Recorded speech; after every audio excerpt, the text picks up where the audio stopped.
Apakah adik-adik pernah mengerjakan sholat saat sakit? Bagaimana cara kalian mengerjakan sholat saat itu? Sholat merupakan ibadah wajib yang harus dilaksanakan dalam keadaan apapun, baik dalam keadaan sakit ataupun sedang dalam perjalanan.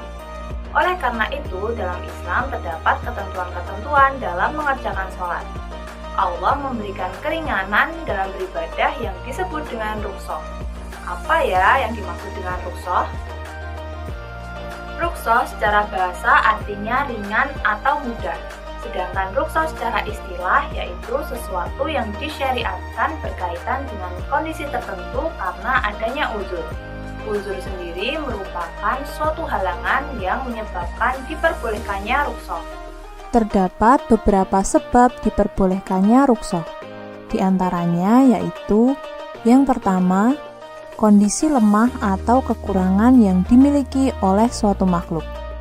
Setiap manusia pasti memiliki kekurangan, karena kesempurnaan hanya milik Allah Subhanahu wa Ta'ala.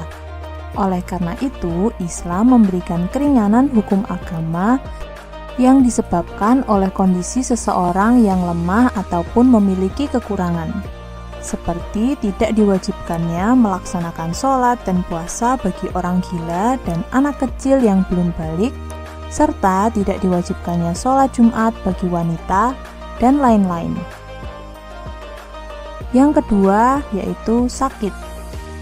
Sakit merupakan sebab diperbolehkannya bertayamum sebagai pengganti wudhu jika badan tidak boleh terkena air. Kemudian bolehnya sholat dengan duduk ataupun berbaring. Dan diperbolehkannya tidak berpuasa ketika Ramadan, tetapi harus diganti di hari lain. Sebab yang ketiga yaitu safar atau bepergian. Seseorang yang bepergian atau seorang musafir diperbolehkan untuk menjamak dan mengqashar sholat, serta tidak berpuasa ketika Ramadan ketika tengah menempuh perjalanan yang jauh. Sebab yang keempat yaitu lupa.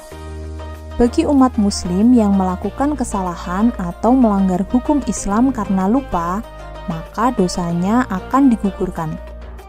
Misalnya, seseorang yang lupa dan tidak sengaja makan ketika sedang berpuasa, atau seseorang yang lupa tasyahud awal ketika sholat, ibadahnya akan tetap sah.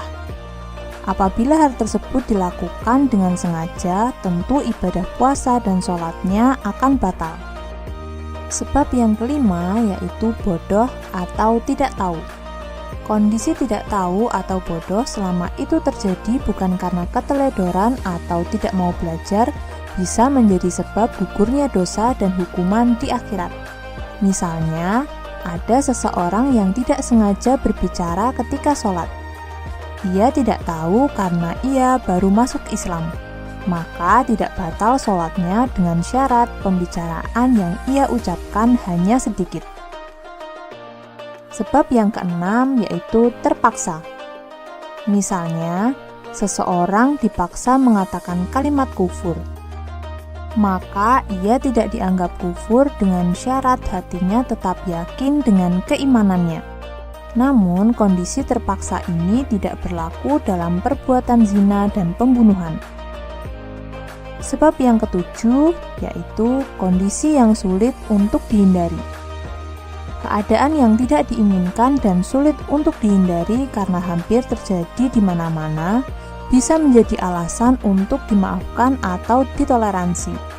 Misalnya, seseorang yang mengalami salisul baul atau beser yang selalu keluar air kencing, diperbolehkan mengerjakan sholat sekalipun keluar tetesan air kencing ketika sholat.